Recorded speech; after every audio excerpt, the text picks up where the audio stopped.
The year was 2452, and the galaxy was a tapestry of empires, federations, and independent worlds.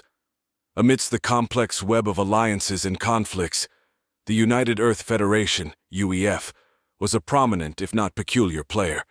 Known for their innovative but sometimes unorthodox approaches, humanity had carved out a place for itself among the more established and powerful alien civilizations. The latest product of human ingenuity, the USS Misfit, was a warship that defied all conventions of starship design. To many in the galaxy, it seemed as if humanity had outdone itself in crafting the most absurd vessel ever to patrol the stars. The ship was a jumbled assembly of mismatched modules, haphazardly attached to a central core, and festooned with what appeared to be random collections of antennae, panels, and weapon mounts. Captain Nathan Cross, a seasoned officer with a reputation for embracing the unconventional, was the man chosen to command the Misfit. He stood on the bridge, a broad grin on his face as he surveyed his crew. The bridge itself was an eclectic mix of advanced technology and seemingly outdated equipment, reflecting the ship's overall aesthetic. "All right, folks," Cross began, addressing his officers. "We've got our orders. The Misfit is to join the UGF fleet at Orion Station. They want us to demonstrate what this beauty can do." Lieutenant Alara Thorne, the ship's tactical officer, raised an eyebrow. "You mean they want to see if we'll fall apart at the first sign of trouble?" Cross chuckled. "Something like that, but we're not going to give them the satisfaction. We've got the most unique ship in the fleet, and we're going to show them that it's not just a pile of junk." The Misfit's launch from the UEF shipyard was met with a mix of amusement and skepticism from other vessels in the vicinity. As the ship made its way to Orion Station, the crew began familiarizing themselves with the ship's unconventional layout and systems. The journey was relatively uneventful until they received an urgent distress signal from a nearby mining colony on Riel 4. The colony was under attack by a band of pirates known for their brutality and cunning. "Captain, we're the closest ship," reported Ensign Lyle Grant, the communications officer. "We can be there in less than an hour." Cross's grin faded, replaced by a determined expression. "Set a course, Ensign. All hands, prepare for combat.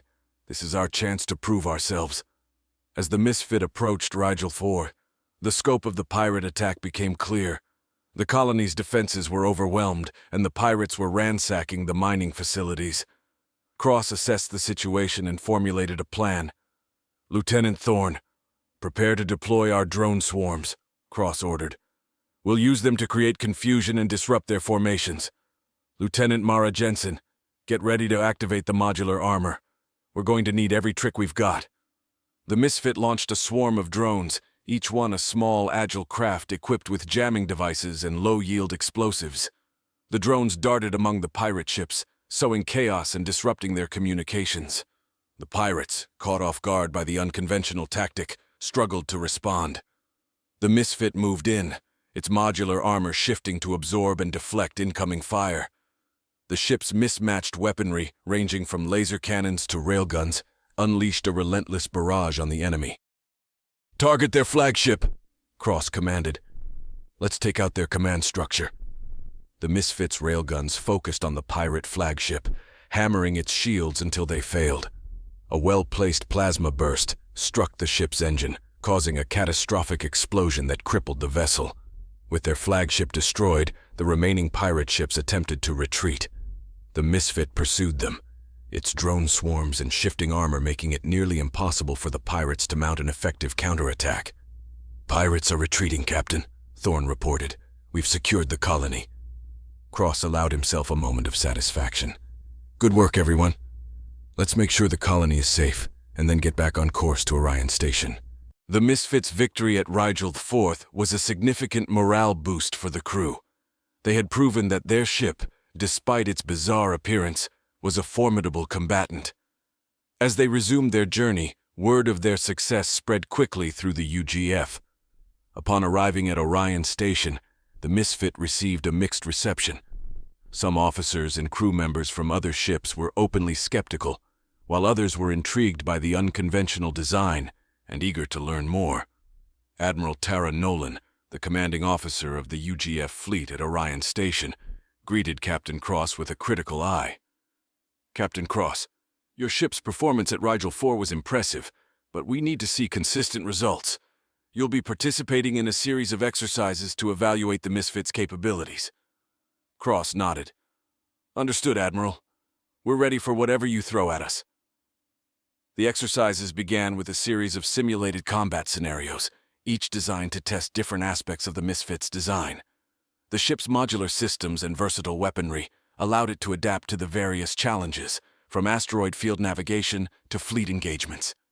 In one scenario, the Misfit was tasked with defending a convoy from a simulated pirate attack. The ship's drones created a defensive screen, intercepting incoming missiles and disabling enemy fighters. The Misfit's modular armor absorbed the brunt of the assault, while its weapons systematically dismantled the attackers. In another exercise, the Misfit had to navigate a dense asteroid field while evading pursuit by enemy ships. The ship's advanced thrusters and adaptable systems allowed it to maneuver with surprising agility, outpacing and outmaneuvering the simulated foes. As the exercises progressed, the skepticism surrounding the Misfit began to dissipate. The ship's unconventional design and tactics proved to be highly effective, earning the respect of many within the UGF. During a debriefing session, Admiral Nolan addressed the gathered officers. "The USS Misfit has demonstrated remarkable versatility and resilience. Captain Cross and his crew have shown that innovation and unconventional thinking can lead to extraordinary results. We must continue to explore and embrace new ideas if we are to remain strong and adaptable in the face of ever-changing threats." Captain Cross and his crew were commended for their performance, and the Misfit's success was recognized as a significant achievement for the UEF. The ship and its crew had proven that even the most unconventional designs could play a crucial role in the defense of the galaxy. As they prepared for their next mission, the crew of the Misfit reflected on their journey.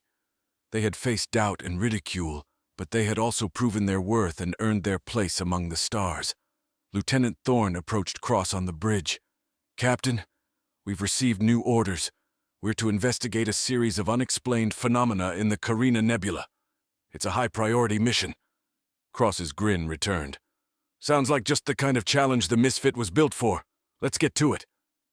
The Misfit set course for the Karina nebula, ready to face whatever mysteries awaited them. The ship and its crew were united by their shared experiences and driven by a desire to continue proving themselves. As they ventured into the unknown, they knew that their journey was just beginning. The galaxy was full of challenges and opportunities, and the Misfit was ready to meet them head-on. The USS Misfit, with its distinctive and unconventional design, set a course for the Karina nebula. The mission to investigate the unexplained phenomena in the nebula promised to be both challenging and intriguing, perfectly suited for a ship known for defying expectations. Captain Nathan Cross stood on the bridge, gazing out at the vast expanse of space. The Karina nebula loomed ahead, its swirling clouds of gas and dust illuminated by the light of distant stars. "Lieutenant Thorne, what do we know about the phenomena reported in the nebula?" Cross asked. Lieutenant Alara Thorne brought up the relevant data on her console. "Captain, several ships passing through the nebula have reported strange energy readings, navigational anomalies, and sporadic sensor disruptions. Some have even claimed to encounter ghost ships, vessels that appear and disappear without a trace." Cross nodded thoughtfully. "Sounds like a mystery worth solving. Ensign Grant, ensure all systems are optimized for high-density stellar phenomena. Lieutenant Jensen, prepare the modular systems for potential adaptation." As the Misfit entered the nebula, the ship's advanced sensors and modular systems came to life, adapting to the fluctuating energy fields and dense clouds of gas. The crew remained on high alert, ready to respond to any unexpected challenges. The nebula was a breathtaking sight, with vibrant colors and intricate patterns swirling around them.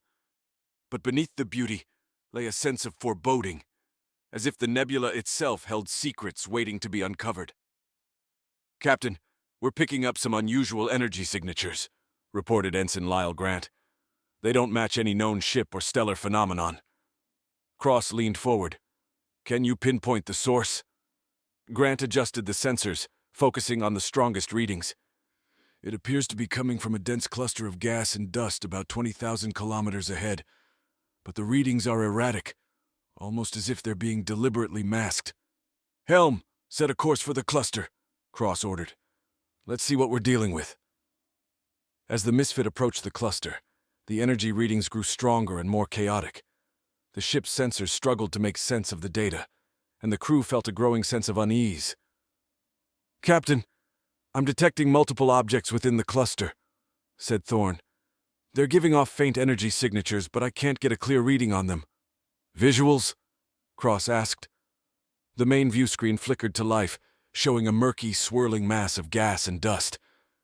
Amidst the chaos, the crew could just make out the shapes of several ships, their outlines ghostly and indistinct. "Are those the ghost ships we've heard about?" murmured Lieutenant Jensen. Cross's eyes narrowed. "Let's find out. Lieutenant Thorne, prepare a boarding party. We're going to investigate one of those ships up close." The Misfit maneuvered closer to the nearest ghost ship, its modular systems adjusting to the increasing turbulence. As they drew near, the ghostly outline solidified into the shape of an old, derelict vessel, its hull scarred and battered by time. "Looks like an old UGF cruiser," Thorne remarked. "But it's not responding to our hails." Cross nodded. "Boarding party, prepare for deployment. We need to find out what happened to the ship." Thorne led the boarding party, which included Lieutenant Jensen and a team of security officers. They donned their EVA suits and exited the Misfit, making their way to the derelict ship through the swirling gas and dust. The interior of the cruiser was dark and eerily silent. Emergency lighting flickered intermittently, casting long shadows that danced across the walls. The air was thick with a sense of abandonment and decay. "Stay alert," Thorne cautioned.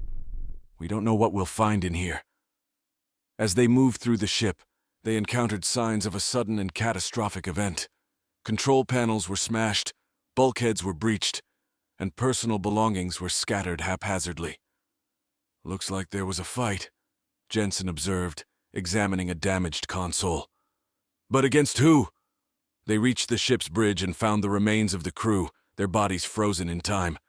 The captain's log was still active, and Thorne accessed it, hoping to find some answers.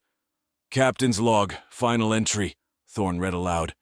"We've encountered an unknown force in the nebula. Our systems are failing, and we're under attack by entities we can't see or identify. If anyone finds this, beware the shadows in the nebula." A chill ran down Thorne's spine. "Entities they couldn't see or identify? What are we dealing with here?" Back on the Misfit, Cross monitored the boarding party's progress. "Thorne, any luck finding out what happened?" Thorne's voice came through the comms, tinged with unease. "Captain, it looks like the crew encountered some kind of hostile force. They couldn't see their attackers, but it was enough to cripple the ship." Cross frowned. "Return to the Misfit. We need to analyze this data and figure out our next move." As the boarding party made their way back, the Misfit's sensors picked up a sudden spike in energy readings. The swirling gas and dust around them began to coalesce, forming dark, shifting shapes. "Captain, we've got company," warned Thorne as she re-entered the Misfit. "Those entities are here." The shapes solidified into menacing figures, their forms flickering and unstable. They moved with an eerie fluidity, their presence sending shivers down the spines of the crew. "Shields up, weapons hot," Cross ordered. "Let's see if we can scare them off." The Misfits' weapons fired into the shapes, but the energy blasts seemed to pass through them without effect. The entities closed in, their movements growing more aggressive. "Captain, our weapons aren't having any effect," Thorne reported. "It's like they're made of pure energy." Cross's mind raced. "Lieutenant Jensen, can we adjust our shields to disrupt their energy fields?" Jensen quickly worked on the shield controls, recalibrating the frequencies. "I'm trying, Captain. It's going to take a few moments." The entities continued to press in, their presence causing the ship's systems to flicker and glitch. The Misfit's shields strained under the assault, but Jensen's adjustments began to take effect. "Shields recalibrated," Jensen announced. "Let's see if this works." The Misfit's shields pulsed with a new frequency, and the entities reacted, their forms flickering and distorting. Slowly, they began to dissipate, their attacks losing coherence. "They're retreating," Thorne observed. "The recalibration is working." Cross allowed himself a sigh of relief. "Good work, everyone. Let's get out of this cluster and regroup." As the Misfit moved away from the dense gas cluster, the energy readings began to stabilize. The crew breathed easier, but the encounter left them with more questions than answers. Back on the bridge, Cross and Thorne reviewed the data they had collected. "Those entities, they're like nothing we've ever seen," Thorne said. "Pure energy, able to disrupt our systems. We need to find out more about them." Cross nodded. "Agreed, but we need to be better prepared next time. Let's analyze the data and come up with a plan." The Misfit scientists and engineers worked tirelessly to study the phenomena they had encountered. The ship's modular design proved invaluable, allowing them to adapt their systems and develop new strategies for dealing with the energy entities. As they continued their mission in the Karina nebula, the Misfit encountered more ghost ships and strange phenomena. Each encounter provided new insights and challenges, pushing the crew to innovate and adapt. One particularly harrowing encounter took them to the heart of the nebula, where they discovered a massive ancient structure partially hidden within the swirling gas clouds. The structure was unlike anything they had seen before, its design alien and enigmatic. "Captain, this structure is giving off incredibly strong energy readings," reported Ensign Grant. "It could be the source of the anomalies we've been experiencing." Cross's eyes narrowed. "Let's get a closer look, but be ready for anything." As the Misfit approached the structure, the energy readings intensified, causing the ship's systems to flicker and glitch. The crew worked frantically to stabilize the ship, their modular systems adapting to the fluctuating energy fields. "Captain, I'm detecting a large concentration of those energy entities inside the structure," Thorne said. "They're swarming around something at the center." "Can we get a visual?" Cross asked. The main view screen showed a faint, glowing object at the heart of the structure, surrounded by the flickering forms of the energy entities. The object pulsed with a steady rhythm, like the heartbeat of the nebula itself. "What is that?" murmured Lieutenant Jensen. Cross's mind raced. "It looks like some kind of energy core. Maybe it's powering the entities or controlling them." "We need to find a way to neutralize it," Thorne said. "If we can shut it down, it might stop the entities." Cross nodded. "Agreed, but we need to be careful. We don't know what kind of defenses the structure has." The Misfits engineers and scientists worked quickly to develop a plan. They would use the ship's modular systems to create a focused energy pulse, designed to disrupt the core's rhythm and neutralize its power. As they prepared for the operation, the energy entities began to swarm around the Misfit, their movements growing more aggressive. The crew remained focused, their determination unwavering. "Ready the energy pulse!" Cross ordered. "We only get one shot at this." The Misfit's systems hummed with power as the energy pulse was charged. The ship's shields flickered, barely holding against the relentless assault of the entities. "Energy pulse ready," Jensen reported. "Fire," Cross commanded. The Misfit unleashed the energy pulse, a focused burst of power aimed directly at the core. The pulse struck the glowing object, causing it to shudder and pulse erratically. The entities around it flickered and distorted, their forms losing coherence. "It's working," Thorne said. "The core is destabilizing." The core pulsed one final time before collapsing in on itself, the energy entities dissipating into the ether. The Misfit's system stabilized, and the energy readings returned to normal. "Status report," Cross requested. "All systems stable, Captain," Thorne replied. "The entities are gone, and the core is neutralized." Cross allowed himself a moment of relief. "Good work, everyone. Let's conduct a thorough scan of the structure and then report back to UGF Command." The Misfit scans revealed that the structure was an ancient alien artifact, its purpose and origin still a mystery. The data they collected would provide valuable insights for further study and exploration. As they exited the Karina nebula, the crew of the Misfit reflected on their journey. They had faced incredible challenges and uncovered new mysteries, proving once again that their ship and their crew were up to any task. Back at Orion Station, Admiral Nolan commended the Misfit's crew for their bravery and ingenuity. The USS Misfit has shown us that even the most unconventional designs can achieve extraordinary results. Your success in the Karina Nebula is a testament to the power of innovation and teamwork. Captain Cross and his crew were celebrated for their achievements, and the data they had collected would pave the way for future missions and discoveries. As they prepared for their next adventure, the crew of the Misfit knew that the galaxy was full of challenges and opportunities. United by their experiences, and driven by a desire to explore and innovate, they were ready to face whatever came next.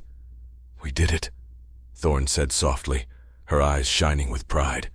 "Yes, we did," Cross replied, his heart filled with a sense of accomplishment and excitement. "And this is just the beginning." The USS Misfit's success in the Karina Nebula had solidified its reputation as one of the most innovative and resilient ships in the United Earth Federation, UEF, fleet. With each mission, the crew's bond grew stronger, and their confidence in their ship's unique design deepened. However, the galaxy was full of surprises, and their next mission would test them in ways they could never have anticipated. The crew had barely had time to rest after their return from the Karina Nebula when a new assignment came through from UGF Command. A series of mysterious signals had been detected emanating from a long-abandoned sector known as the Echo Reach. The sector had once been home to a thriving civilization, but it had been rendered uninhabitable by a catastrophic event centuries ago. The source of the signals was unknown, but their pattern suggested a deliberate attempt at communication. Captain Nathan Cross stood on the bridge, reviewing the mission briefing with his officers. The Echo Reach was a region shrouded in mystery and danger, its history a grim reminder of the fragility of civilization. "All right, people," Cross began, addressing his crew. "Our mission is to investigate these signals and determine their source. We don't know what we'll find out there, but given the history of the Echo Reach, we need to be prepared for anything." Lieutenant Alara Thorne nodded, her expression serious. "The last recorded expedition to the Echo Reach ended in disaster. We'll need to be extra cautious." "Agreed," Cross replied. "Lieutenant Jensen, ensure our modular systems are fully operational. We need to be ready to adapt to whatever we encounter. Ensign Grant, maintain constant sensor sweeps, and be on the lookout for anything unusual." As the Misfit set a course for the Echo Reach, the crew prepared for what they knew would be a challenging and potentially dangerous mission. The journey took them through regions of space rarely traveled, their path lit by the distant glow of ancient stars. Upon entering the Echo Reach, the ship's sensors picked up the faint signals that had prompted the mission. The signals were erratic but consistent, emanating from deep within the sector. The closer they got to the source, the more intense the signals became, as if urging them onward. "Captain, the signals are coming from a central point within the sector," Ensign Lyle Grant reported. "It looks like the remnants of a large structure, possibly a city or a space station." "Take us in, but keep our shields up and our weapons ready," Cross ordered. "We don't know what condition that structure is in or what might be waiting for us." As the Misfit approached the source of the signals, the structure came into view. It was a massive, sprawling complex, clearly the remnants of a once great civilization. The architecture was both majestic and haunting, its grandeur now overshadowed by centuries of decay and neglect. "Captain, I'm detecting life signs," Thorne said, her voice filled with surprise. "They're faint, but they're definitely there." Cross's eyes widened. "Life signs? After all this time? Prepare a boarding party. We need to find out who or what is down there." Thorne led the boarding party, which included Jensen and a team of security officers. They donned their EVA suits and exited the Misfit, making their way to the ancient structure through the swirling debris and drifting dust. The interior of the structure was a labyrinth of corridors and chambers, filled with remnants of a bygone era. As they moved deeper into the complex, they encountered signs of recent activity. Footprints in the dust, equipment that had been recently used, and faint echoes of movement. "Stay sharp," Thorne cautioned. "We're not alone in here." As they rounded a corner, they came face to face with a group of survivors. The survivors were a mix of species, their appearances haggard and worn. They stared at the boarding party with a mixture of fear and hope. "Who are you?" one of the survivors asked, a hint of desperation in his voice. "We're from the UGF ship Misfit," Thorne replied. We received your signals and came to investigate. Who are you and what happened here? The survivor who had spoken stepped forward. I'm Dr. Elias Marek. We're researchers from various UGF worlds. We came here years ago to study the remnants of this civilization. But something went wrong. We became trapped, and our attempts to send out distress signals failed, until recently. Thorne's brow furrowed. What went wrong? Why couldn't you leave? Dr. Marek's expression grew grim. This structure is more than just a remnant of a lost civilization. It's a prison. We activated an ancient defense system by mistake, and it has kept us here ever since. Defense system? Jensen asked, intrigued. What kind of defense system? Marek led them to a central chamber where a large, alien device pulsed with a strange energy. This device is connected to the entire structure. It creates a force field that prevents anything from entering or leaving. We've tried everything to disable it, but nothing has worked. Thorne examined the device, her mind racing. We might be able to help. Our ship is equipped with advanced modular systems. If we can interface with the device, we might be able to find a way to shut it down. Back on the Misfit, Cross coordinated with the boarding party and the ship's engineers. They developed a plan to use the ship's modular systems to interface with the ancient device and disrupt its power source. Jensen, prepare the necessary equipment and get it to the boarding party, Cross ordered. Thorne, once you have the equipment, start the interface process. We'll monitor from here and provide support as needed. The equipment was quickly transported to the boarding party, and Thorne began the delicate task of interfacing with the alien device. The device's technology was unlike anything they had encountered before, but with Jensen's guidance and the Misfit's adaptive systems, they made progress. As Thorne worked, the structure's defense systems activated, sensing the interference. Automated turrets emerged from the walls, and energy fields began to fluctuate. "We've got incoming hostiles," Thorne shouted. "Security, hold them off while I finish this." The security team engaged the defense systems, their weapons firing in controlled bursts. The turrets and energy fields responded with deadly precision, but the team held their ground, protecting Thorne as she worked. On the Misfit, Cross and his crew monitored the situation closely. "Grant, keep an eye on those energy readings. We need to make sure the boarding party has enough time." The minutes ticked by, each one filled with tension and urgency. Finally, Thorne's voice came through the comms. "Captain, we're ready to disrupt the device. Stand by." "Do it," Cross commanded. Thorne activated the interface, sending a pulse through the device's systems. The alien machine shuddered, its energy fields flickering and then collapsing. The force field that had trapped the researchers dissipated, and the defense systems powered down. "We did it," Thorne said, relief evident in her voice. "The device is disabled." Cross smiled. "Excellent work. Bring the survivors back to the Misfit. We're getting out of here." As the boarding party returned with the survivors, the Misfit prepared for departure. The ship's sensors confirmed that the force field was gone, and the path was clear. Back on the Misfit, the survivors were given medical attention and food. Dr. Marek and his team were grateful for their rescue, their ordeal finally over. "Thank you," Marek said, his voice filled with gratitude. "You saved our lives. We wouldn't have made it without you." Cross nodded. "It's what we do. We're just glad we could help."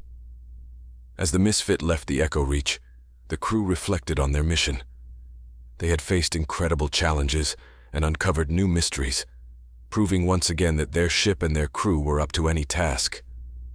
Admiral Nolan addressed the fleet, her voice filled with pride and determination.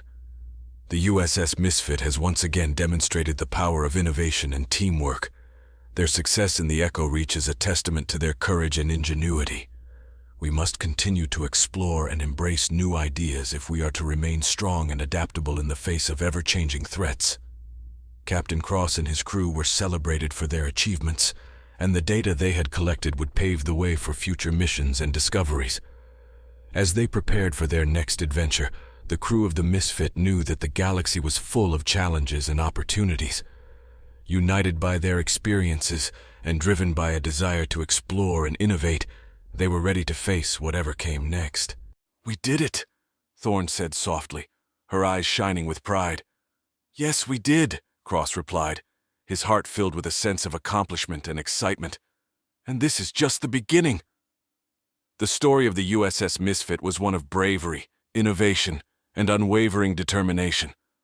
They had proven that even in the face of overwhelming odds, humanity's spirit could not be broken. The galaxy would never be the same, and the future held endless possibilities. Thus ended the third chapter of their journey, with new challenges, alliances, and discoveries awaiting them in the chapters to come. The end.